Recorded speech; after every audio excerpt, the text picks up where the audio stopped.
నమస్కారం సిటీ వార్తలకు స్వాగతం. వైసీపీ టీఆర్ఎస్ జోడీకి ప్రజలు సరైన గిఫ్ట్ త్వరలో ఇవ్వబోతున్నారని రాష్ట్ర మంత్రి దేవినేని ఉమామహేశ్వరరావు అన్నారు. అధికారం ఉందనే మిడిసిపాటు మోదీకి తగదన్నారు.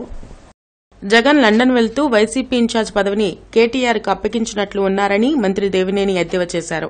విజయవాడలో ఆయన మీడియాతో మాట్లాడుతూ హవాలా డబ్బును ఏపీకి తరలించేందుకు ప్రతిపక్ష నేత జగన్ లండన్ వెళ్లారని ఆరోపించారు. చంద్రబాబు చెప్పిన ప్రభుత్వం కేంద్రంలో రాబోతుందని, కేసీఆర్ ఏపీకి వస్తే తగిన బుద్ది చెప్తామని అన్నారు. పోలవరంపై టీఆర్ఎస్ ఎంపీ కవిత కేసులు వేసి ఆటంకాలు సృష్టిస్తున్నారని మండిపడ్డారు. ఇవాళ కేసీఆర్, కేటీఆర్ ఇవాళ సామంతరాజు జగన్మోహన్ రెడ్డిని ఇక్కడ పెట్టుకొని మా ప్రాంత ప్రయోజనాలను దెబ్బతీయటానికి పోలవరానికి ఇవ్వాల్సిన 4121 కోట్లు సమాధానం చెప్పండి. ఎందుకు డబ్బులు రిలీజ్ చేయట్లా? ఎందుకు డబ్బులు ఇవ్వట్లా? ఎందుకు ఈ అరాచకాలు చేస్తూ ఉన్నారు? వీటికి సమాధానం చెప్పాలని మోడీ గారిని డిమాండ్ చేస్తున్నాం.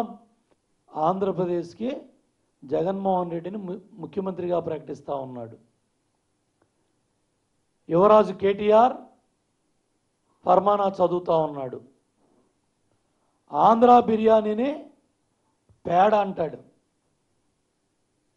ఆంధ్ర బ్రాహ్మణులకే సరిగా మంత్రాలు రావంటాడు. పోలవరానికి వ్యతిరేకంగా కవిత గారు కేసులు వేస్తారు. కవిత గారి సోదరుడు ఆంధ్రప్రదేశ్లో జగన్మోహన్ రెడ్డిని ముఖ్యమంత్రిగా ప్రకటిస్తాడు. ఆహాహా, ఏమి పవిత్ర బంధం మీది. దివ్యాంగుల ఆధ్వర్యంలో గుంటూరు నుండి విజయవాడ వరకు ఈరోజు బైక్ ర్యాలీ జరిగింది. సీఎం చంద్రబాబు మరోసారి ముఖ్యమంత్రి కావాలని ఆకాంక్షిస్తూ ఈ ర్యాలీని చేపట్టారు. ఎంపీ గల్లా జయదేవ్ ముఖ్య అతిథిగా హాజరై ఈ ర్యాలీని ప్రారంభించారు. ఈ కార్యక్రమంలో టీడీపీ నేతలు బోనబోయిన శ్రీనివాస్ యాదవ్, హనుమంతరావు తదితరులు పాల్గొన్నారు. వికలాంగుల సంక్షేమానికి టీడీపీ ప్రభుత్వం కృషి చేస్తుందని ఈ సందర్భంగా ఎంపీ తెలిపారు. అదేవిధంగా కేంద్రంలో మరోసారి మోడీ ప్రభుత్వం రాకుండా తమ వంతు ప్రయత్నం చేస్తామని ఆయన వెల్లడించారు. ఒక ర్యాలీ మాదిరిగా మళ్ళా మన సీఎం గారు మళ్ళా సీఎం అవ్వాలని, తెలుగుదేశం పార్టీ మళ్ళా ప్రభుత్వం రావాలని, సెంటర్లో నరేంద్ర మోడీ గవర్నమెంట్ మళ్ళా రాగడదని, నోమో మోడీ నోమో నమో అని ఒక విధానంతో మళ్ళా వాళ్ళు వస్తే మన రాష్ట్రానికి, మన దేశానికి చాలా నష్టం అవుతుందని తెలుసుకొని మనం అందరూ ఈరోజు ర్యాలీలో పార్టిసిపేట్ చేస్తున్నాము. ఆంధ్రకేసరి టంగుటూరి ప్రకాశం పంతులు చారిటబుల్ ట్రస్ట్ ఆధ్వర్యంలో బ్రాడీపేట, అరణ్యలపేట 4వ లైన్ కూడల్లో ప్రకాశం పంతులు విగ్రహాన్ని ఏర్పాటు చేశారు. పద్మశ్రీ కళాప్రపూర్ణ తుర్లపాటి కుటుంబరావు విగ్రహాన్ని ఆవిష్కరించారు. భరతమాతను దాస్య శృంఖలాల నుండి విముక్తురాలను చేసేందుకు ప్రకాశం పంతులు తమ సర్వస్వాన్ని సమర్పించారని పద్మశ్రీ కళాప్రపూర్ణ తుర్లపాటి కుటుంబరావు కొనియాడారు. ప్రకాశం పంతులు విగ్రహాన్ని ఆవిష్కరించారు. త్యాగానికి, సాహసానికి ఆయన పెట్టింది పేరని అన్నారు.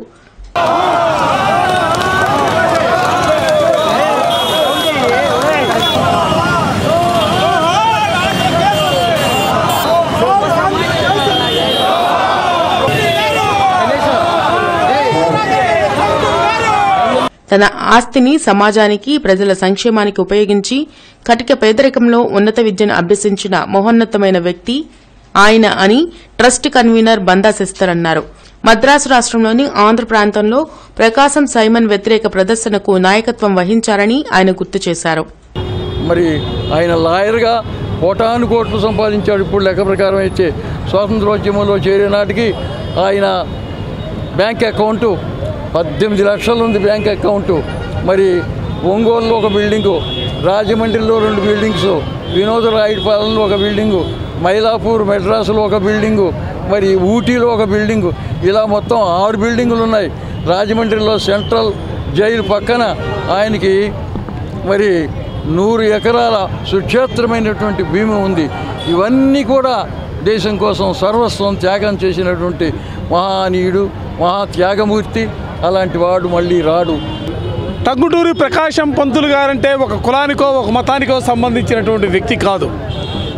ఆయన జీవితం యావత్తు కూడా నిరుపేదగా పుట్టినప్పటికీ బారిస్టర్ చదువుకొని కోట్ల రూపాయలు సంపాదించుకున్నటువంటి పరిస్థితులు కానీ, స్వాతంత్ర పోరాటంలో ఆయన పోరాడినటువంటి వైనం కానీ, ముఖ్యమంత్రిగా 2 సార్లు ఈ రాష్ట్రానికి ఆయన పనిచేసినటువంటి పరిపాలన తీరుతెన్నులు చూస్తూ ఉంటే భారతీయులం అందరం కూడా గర్వంగా టంగుటూరి ప్రకాశం పంతులు గారు మా నాయకుడని చెప్పుకునే రీతిలో ఆయన చరిత్ర నిలబడినటువంటి పరిస్థితులు ఉన్నాయి. అందుకే ఈ రోజున టంగుటూరి ప్రకాశం పంతులు గారి విగ్రహాన్ని కుల మతాలకు అతీతంగా, పార్టీలకు అతీతంగా ఈరోజు పెద్ద ఎత్తున ప్రకాశం చౌక్గా పిలబడే గుంటూరు నగరం నడిబొడ్డున ఆయన విగ్రహాన్ని ఆవిష్కరించబోతా ఉన్నాం. కార్యక్రమంలో trust coordinator Eechampati Venkatakrishna, socialist ఉద్యమకారుడు మోదుగుల పాపిరెడ్డి, వైఎస్ఆర్సీపీ నాయకులు అప్పిరెడ్డి తదితరులు పాల్గొన్నారు. ఎన్నికలు సమీపిస్తున్న నేపథ్యంలో సమర్థవంతంగా పోలింగ్ ప్రక్రియను నిర్వహించేందుకు అధికార యంత్రాంగం కసరత్తు చేస్తోంది. ఈ మేరకు ఈవీఎంలు, వీవీప్యాట్ల వినియోగంపై ఓటర్లకు విస్తృతంగా అవగాహన కల్పిస్తున్నారు.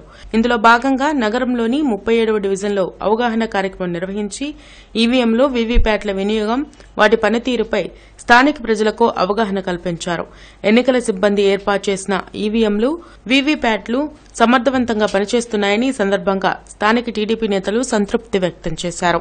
ఇక్కడ ఉన్న మొత్తం అన్ని చెక్ చేశారు. మొత్తం ఏదైతే నొక్కామో కరెక్ట్గా, ఇది ఏదైతే నొక్కామో అది కరెక్ట్గా సింబల్ అది అక్కడ ఓకే అయింది. అది ఓకే అయ్యి అక్కడ సింబల్ కరెక్ట్గా వచ్చింది. ఇది కరెక్ట్ ప్రాసెస్ కరెక్ట్గానే ఉంది. ఇది వెనకటి పేపర్ కన్నా బ్యాలెట్ పత్రాల కన్నా ఈ మిషనరీ కూడా చాలా బాగా పనిచేస్తుంది. దీనికి మేము చాలా ఆనందంగా ఉన్నాము. ఇది బ్యాలెట్ కంటే కూడా చాలా బెటర్ అని నా ఫీలింగ్. ఎందుకంటే మనం ప్రెస్ చేసిన వెంటనే మనం ఏ సింబల్ చూస్ చేసుకున్నాము అనేది వెంటనే పక్కన మిషన్లో డిస్ప్లే అవుతుంది. సో ఎవరికైనా అన్ఎడ్యుకేటెడ్ వాళ్ళకి కూడా ఎవరికి ఓట్ చేసాం అనేది తెలియకపోయినా పార్టీ సింబల్ గుర్తుపెట్టుకున్న అది వెంటనే పక్కన డిస్ప్లే అవుతుంది. కాబట్టి that will be easy for them identify చేయడానికి. ఎమ్మెల్సీ ఎన్నికల్లో కెఎస్ లక్ష్మణరావు గెలుపుని కాంక్షిస్తూ నగరంలో ఆత్మీయ సమావేశం జరిగింది. ఈ కార్యక్రమంలో ఎమ్మెల్సీ రామ్ సూర్యారావు, మాజీ ఎమ్మెల్సీ లక్ష్మణరావు, పాదార్తి రమేష్ గాంధీ, దాసరి రాము తదితరులు పాల్గొన్నారు. గతంలో ఎమ్మెల్సీగా పనిచేసిన కాలంలో విద్యారంగ సమస్యల పరిష్కారానికి లక్ష్మణరావు ప్రత్యేక కృషి చేశారని ఈ సందర్భంగా నేతలు పేర్కొన్నారు. మరోసారి ఆయన గెలుపుకి అందరూ సహకరించాలని వారు సూచించారు. చిన్నప్పటి నుంచి కూడా సేవాభావం గల వ్యక్తి. 2 పర్యాయాలు ఉపాధ్యాయ నియోజకవర్గానికి ఈ 2 జిల్లాల నుంచి ఎన్నుకోబడి ఎన్నో సేవలు అందిస్తాం అనేది జరిగింది. శాసనమండలిలో కూడా ఈరోజు కూడా అన్ని పార్టీలు ఆయన తలుసుకుంటాయి. ఎందువల్లంటే చక్కని వాగ్దాటి, చక్కని సంభాషణ, అలాగే ప్రభుత్వ పరంగా ఏం చేయాలో సూచించే వ్యక్తి. ఎవరిని కూడా దూషించకుండా, ఎవరిని కూడా ఇచ్చేయకుండా చేసిన వ్యక్తి. ఈ సభల్లో చక్కని ఆలోచన కల్పించి ప్రభుత్వం సమర్థవంతంగా పనిచేస్తే ఇలా చేస్తున్నారు. అందువల్ల ప్రభుత్వం కూడా ఈయనకి వ్యతిరేకంగా ఏ అభ్యర్థిని పెట్టకుండా ముఖ్యమంత్రి గారు ఆలోచించి ఈయన వీలైనంత వరకు ఏకగ్రీవంగా అయ్యేలా చేయాలని నేను ఒక సంఘ సేవకుడిగా, శాసనమండలి సభ్యుడిగా విజ్ఞప్తి చేస్తున్నాను. విద్యా క్రీడల్లో ప్రతిభ చూపిన విద్యార్థులకు ఈరోజు గార్డెన్స్ కమ్మజన హాస్టల్లో స్కాలర్షిప్లు, సర్టిఫికేట్లు ప్రదానం చేశారు. కమ్మజన సేవా సంఘం కార్యదర్శి సాదినేని కోటేశ్వరరావు అధ్యక్షతన జరిగిన ఈ కార్యక్రమానికి భాష్యం అధినేత భాష్యం రామకృష్ణ, ఎన్టీఆర్ స్టేడియం మాజీ కార్యదర్శి డీఎస్ఆర్, కమిటీ ప్రతినిధులు బలరామకృష్ణయ్య, చుక్కపల్లి రమేష్ తదితరులు హాజరయ్యారు. ప్రతిభావంతులైన పేద విద్యార్థులకు 5,000 చొప్పున 500 మందికి స్కాలర్షిప్లు, క్రీడల్లో విజేతలకు సర్టిఫికెట్లు, బ్యాగులు అందించారు. కమ్మజన సేవా సమితి అందిస్తున్న చేతును విద్యార్థులు అందిపుచ్చుకొని రాణించాలని డీఎస్ఆర్ కోరారు. ఈ పేద విద్యార్థులకు ఇక్కడ స్కాలర్షిప్స్ ఇవ్వటం అనేది ఒకటి మంచి కార్యక్రమం ఏర్పాటు చేశారు. సుమారుగా 550 మంది విద్యార్థినులకు ఈరోజు ఒక్కొక్కరికి 5,000 చొప్పున ఈ యొక్క సంస్థకు వచ్చేసినటువంటి విరాళాలు కావచ్చు, మిగిలిన కొంత సొమ్ముతోటి ఈరోజు సెక్రటరీ గారు అందరికీ 550 మందికి తలా 5,000 రూపాయల చెక్కును పంపిణీ కార్యక్రమం చేశారు. దానికి ముఖ్యంగా భాష్యం విద్యా సంస్థల అధినేత భాష్యం రామకృష్ణ గారు, అట్లానే రైతాంగానికి ప్రధాని మోదీ ప్రకటించిన పీఎం కిసాన్ పథకం నేటి నుండి అమల్లోకి వచ్చింది. ఈ సందర్భంగా పథకం విధి విధానాలను ఈరోజు కృషి భవన్లో వ్యవసాయ శాఖాధికారులు జారీ చేశారు. పీఎం కిసాన్ పథకం క్రింద అర్హులైన ప్రతి రైతుకు 2,000 రూపాయలను తొలి వాయిదా కింద అందిస్తున్నట్లు వ్యవసాయ శాఖ కార్యదర్శి రాజశేఖర్ తెలిపారు. జేడీ విజయభారతితో కలిసి కృషి భవన్లో పీఎం కిసాన్ పథకం అమలు కార్యక్రమంలో పాల్గొన్నారు. ప్రధాని మోడీ సందేశాన్ని సభలో వినిపించారు. ఈ సందర్భంగా రాజశేఖర్ మాట్లాడుతూ కేంద్రం ప్రవేశపెట్టిన పీఎం కిసాన్ పథకం క్రింద ఏటా రైతులకు 6,000 రూపాయల పెట్టుబడి సాయం అందుతుందన్నారు. యావత్ రైతులు సద్వినియోగం చేసుకోవాలని ఆయన కోరారు. 2 హెక్టార్లు లోపున్న రైతులందరికీ కూడా 6,000 రూపాయలు 3 విడతలుగా భారత ప్రభుత్వం రిలీజ్ చేయడం జరుగుతుంది. అందులో భాగంగా ఇవాళ గౌరవ ప్రధానమంత్రి గారు సుమారు 2 కోట్ల రైతు అకౌంట్లోకి 2,000 రూపాయలు ఇవాళ 12:30కి రిలీజ్ చేయడం జరుగుతుంది. ఆ కార్యక్రమాన్ని మనం లైవ్లో చూడడం జరుగుతుంది. ముఖ్యంగా మీ అందరికీ తెలిసిన విషయమే, భారత ప్రభుత్వం కానీ రాష్ట్ర ప్రభుత్వాలు కానీ రైతు సంక్షేమం ప్రధానంగా దృష్టిలో పెట్టుకుని మరి అనేక కార్యక్రమాలు ఇవాళ రాష్ట్ర స్థాయిలో మీ అందరికి తెలిసిన విషయమే జరుగుతున్నాయి. అందులో గుజ్జంగుల పాలిటెక్నిక్ కళాశాలలో ఈరోజు పూర్వ విద్యార్థుల సమావేశం ఆత్మీయంగా జరిగింది. కళాశాల ప్రిన్సిపల్ శేషగిరిరావు ఆధ్వర్యాన జరిగిన కార్యక్రమానికి దేశ విదేశాలకు చెందిన పూర్వ విద్యార్థులు పెద్ద సంఖ్యలో హాజరయ్యారు.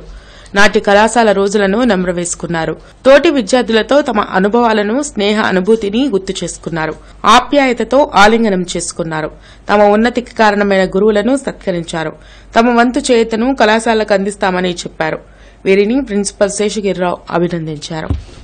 ఇక్కడుండే అధ్యాపక బృందము, అదేవిధంగా ప్రజెంట్ డే స్టూడెంట్స్ వీళ్ళంతా కూడా పార్టిసిపేట్ చేసి ఈ ప్రోగ్రాంలో వాళ్ళు ఇచ్చే సలహాలు, వాళ్ళ రోల్ మోడల్గా వాళ్ళని తీసుకొని వాళ్ళు ఏ విధంగా అభివృద్ధి చెందారో చూసి దాన్ని తమ జీవితాలకు అనుగుణంగా ఉపయోగించుకోవడానికి వాళ్ళు ప్రయత్నించడం ఒక ముఖ్యంగా జరిగే విషయం కాబట్టి దీన్ని అందరూ అభినందించి తీరాల్సిన విషయం. ప్రిన్సిపల్గా మా వంతు సహకారంగా ఇన్స్టిట్యూట్లో వాళ్ళకి అన్ని ఫెసిలిటీస్ ప్రొవైడ్ చేయడము, ప్రజెంట్ డే స్టూడెంట్స్ను పార్టిసిపేట్ చేసి నేర్చుకునే విధంగా తయారు చేయడము. ప్రజాస్వామ్యంలో ప్రజలు చైతన్యవంతంగా ఉన్నప్పుడే పాలకులు సమర్థవంతంగా పనిచేస్తారని సమాచార హక్కు ప్రచార ఐక్యవేదిక ఉపాధ్యక్షులు ఎస్ నాగార్జునరావు అన్నారు. సమాచార చట్టాన్ని ప్రజలు సద్వినియోగం చేసుకోవాలని ఐక్యవేదిక ఉపాధ్యక్షులు ఎస్ నాగార్జునరావు కోరారు. ఎస్హెచ్ఓ సమావేశ మందిరంలో జరిగిన సమావేశంలో ఆయన మాట్లాడారు. గ్రామ, వార్డు సభల్లో ప్రత్యక్ష ప్రజాస్వామ్యం కనబడుతుందని తెలిపారు. ఎవరైతే పాలనలో ఉన్నారో, పరిపాలనలో ఉన్నారో, లేదు ఎగ్జిక్యూటివ్గా ఉన్నారో వాళ్ళు పారదర్శకత వహించాలి, జవాబుదారీతనంగా ఉండాలి. మనం ఇస్తున్నటువంటి ప్రతి పైసాకి కూడా వాళ్ళ పని చూపెట్టాలి. ఇట్లాంటిది ప్రశ్నించాలి. పౌరుడు ప్రశ్నించితేనే ఎప్పుడైనా సరే సక్రమమైన రీతిలో పరిపాలన జరుగుతుంది. ఇది చట్టం జరుగుతుంది. ఈ చట్టం ద్వారా తమ పార్టీ పట్ల టీడీపీ అనుసరిస్తున్న వ్యవహార శైలిపై బీజేపీ నేతలు ధ్వజమెత్తారు. అవసరాలు తీరాక తమ పార్టీని తన్ని తరిమినట్లు తెలుగుదేశం పార్టీ వ్యవహరిస్తుందని ఆయన ఆరోపించారు. పార్టీ బలాన్ని తెలియపరిచేందుకు మార్చి 2వ తేదీన ద్విచక్ర వాహనాలతో భారీ ర్యాలీ నిర్వహిస్తున్నట్లు బీజేపీ అర్బన్ జిల్లా అధ్యకులు అమ్మిశెట్టి ఆంజనేయులు తెలిపారు.